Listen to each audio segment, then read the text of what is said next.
मैं हिंदी में पहली बार ये वीडियो बना रहा हूँ। और जो जो लोग मुझसे परिचय नहीं है, मेरा पैदाइश बॉम्बे में हुआ था। शिक्षण बॉम्बे और दिल्ली में हुआ था। मेरे माता पिता केरल के हैं। मेरे पिताजी पहले नेवी में थे, ब्रिटिश नेवी में। उसके बाद भारत के नाविक सेना में शामिल हुए और सिविलियन थे। ईसाई होने के नाते मेरे जीवन में कई बार दुख के अनुभव हुए हैं। जब मैं छोटा था मुझे समझने में मुश्किल पड़ता था। अब मेरा उम्र 70 साल के करीब है। अब जब मैं सोचता हूँ तो दुख से ज़्यादा मुझे जिन लोगों ने मेरे साथ ऐसे व्यवहार किया उनके बारे में मेरा विचार ये है कि अगर वो लोग ठीक में विचार करते तो कभी ऐसे व्यवहार नहीं करते। भारत में जो एक स्थिति आया है वो ये है कि ईसाई धर्म गोरे लोगों के साथ समझ पाते हैं। लोग समझते हैं कि गोरे लोगों का विश्वास है। उन लोगों ने इस विश्वास को भारत में लाया और उनके साथ उन्होंने कोशिश की कि ज़्यादा से ज़्यादा लोगों को ईसाई बनाएं।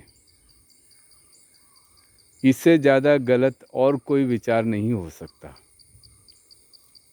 सच्चाई ये है कि ईसाई धर्म करीब 2000 पहले भारत में आया था। हकीकत यह है कि चीन तक गया था वो। क्यों? ईसा मसीह के एक शिष्य थे, सेंट थॉमस करके, थॉमस। और ये शिष्य जो थे वो केरल में भी आए थे, श्रीलंका में गए थे और चीन में भी गए थे।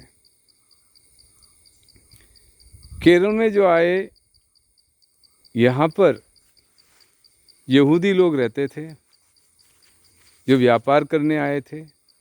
उन यहूदी लोगों में से लोग विश्वास में आए और इस विश्वास के नाते यहाँ पर ईसाई धर्म शुरू हुआ। और यहाँ के जो प्राचीन लोग थे वो भी इस विश्वास में शामिल हुए। लोग कहते हैं कि ईसाई धर्म भारत का नहीं है, और ठीक ही कहते हैं। ईसाई धर्म भारत का नहीं है, पूरी दुनिया की है। किसी एक व्यक्ति का नहीं है, किसी एक कौम का नहीं है। पूरा जो संसार है, संसार के लिए ये विश्वास है। जरा सोच और समझ अगर हम करें तो हमें पता चलेगा ईसाई विश्वास में या ईसा क्या सिखाते हैं। वो ये नहीं बोलते कि किसी जाति या किसी मत बोलते हम मलयालम में, उनमें शामिल हो जाए। वो नहीं बोलते। उनका जो पूरा जीवन था वो एक ही में जुड़ा हुआ था। वो ये है कि परमेश्वर ने इस दुनिया को बनाया। वो सृष्टिकर्ता हैं। तो वो सृष्टिकर्ता होने के नाते हमें परमेश्वर पर विश्वास करना है, भरोसा करना है। और वो जब बोलते हैं कि मुझे विश्वास करो, उसका मतलब भी यही है कि आप विश्वास करो कि परमेश्वर जो है इस अखिलांड के सृष्टि करता है और वो हमें जानते हैं, वो हमें प्यार करते हैं। तो जब यीशु मसीह हमें सिखाते हैं तो बोलते हैं कि अपना जीवन का जो आधार है वो परमेश्वर से जुड़ा हुआ होना चाहिए। ऐसा कोई भी वक्त नहीं होना चाहिए कि हम परमेश्वर से अलग हों। यही उनका धर्म है और इसी कारण वो सूली पे चढ़े, इसी कारण वो मारे गए। और जो इसी ईसाई विश्वास में है उनका पुनरुत्थान हुआ और वो जीवित हैं। ईसा के शिक्षण के जो शिक्षा देते हैं वो क्या है?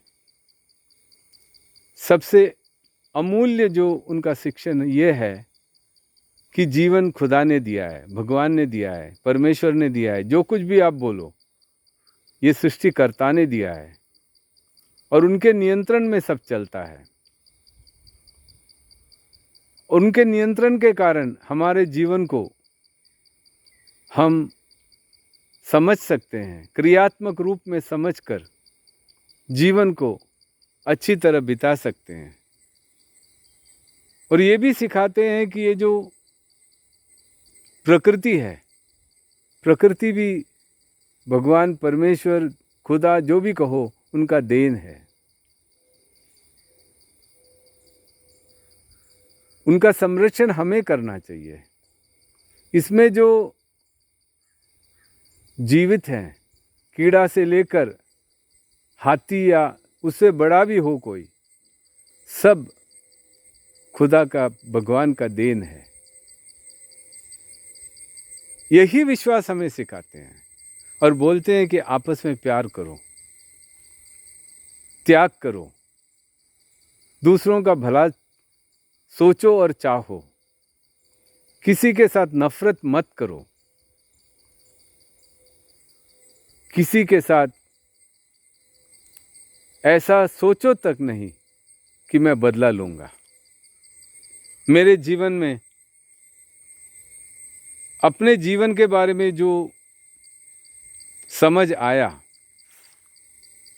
अपने जीवन के बारे में जो भार आया, अपने जीवन के बारे में उसका मूल्य समझ आया, वो इन्हीं विचारों में से आगे बढ़कर है।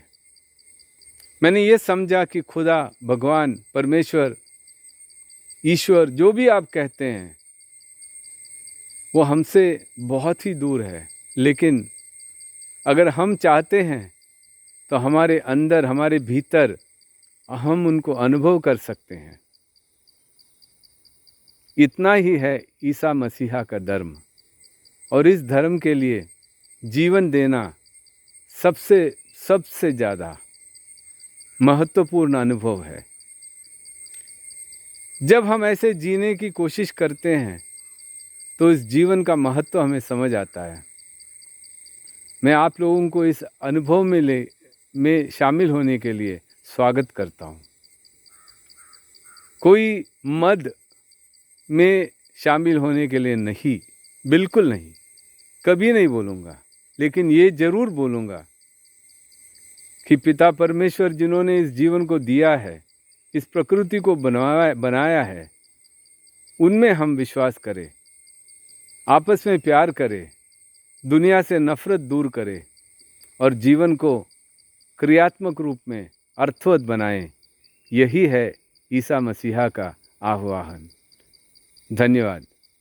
परमेश्वर आपका भला करे।